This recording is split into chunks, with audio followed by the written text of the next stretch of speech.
I want to bring in Samuel Romani now, an Associate Fellow at the Royal United Services Institute.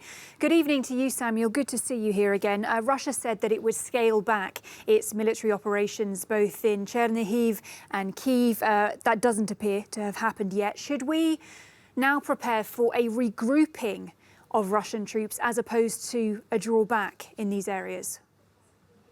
Well, a Pentagon official who was commenting on what happened in Ukraine said it well. This is not a withdrawal from Kyiv and Chernihiv, it's just merely a redeployment.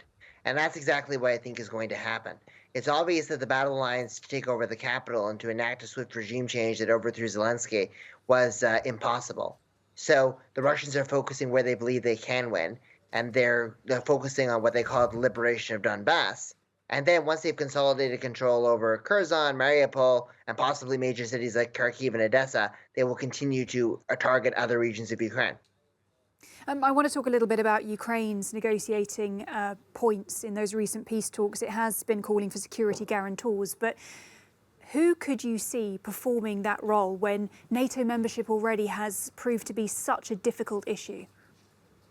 Well, a security guarantor role that's akin to Article 5, like one Ukrainian diplomat was talking about, is wholly unrealistic because if NATO countries are not willing to even send MiG fighter jets to Ukraine out of the risk of an accidental conflict with Russia, if they're not willing to put peacekeepers on the ground, they're not willing to do a no-fly zone, they're certainly not willing to risk going to war with Russia all out.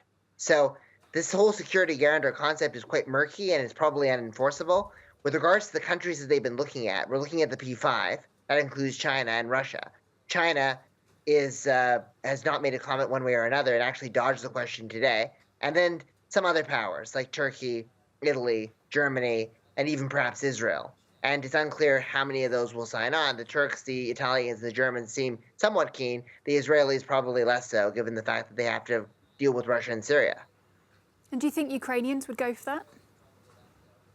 Well, obviously it's going to be put up to a referendum, and any kind of concession towards Russia will be very, very badly received in this current war environment. And given the fact that the security guarantees proposal do not include guarantees for core parts of Ukrainian territory, like Donetsk, Luhansk, and now potentially even more of Donbass if Russia decides to hold on to more occupied territory, and of course Crimea, I think that there's a good chance that these security guarantees and the proposal could be defeated at the ballot box. And then what's next? Perhaps a third Russian invasion. Yeah, I want to pick you up on that point because Ukraine is now in this point where it's looking at neutrality, where it's looking at security guarantors. But is there the risk, I want to ask you, that if it settles for a deal that doesn't make sense for it now, it could leave the door open for an invasion at a later stage?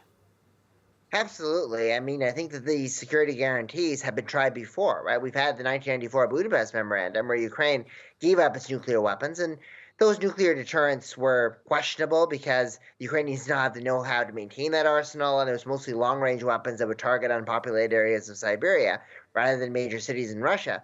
But they gave up a major thing for their security, nuclear weapons, in exchange for security guarantees, and then Russia invaded in 2014. And now they've invaded again after promising not to. So it's logical to assume that the Ukrainians, even if they get these security guarantees and they get Russia on board, that we could be facing the same situation a few years from now.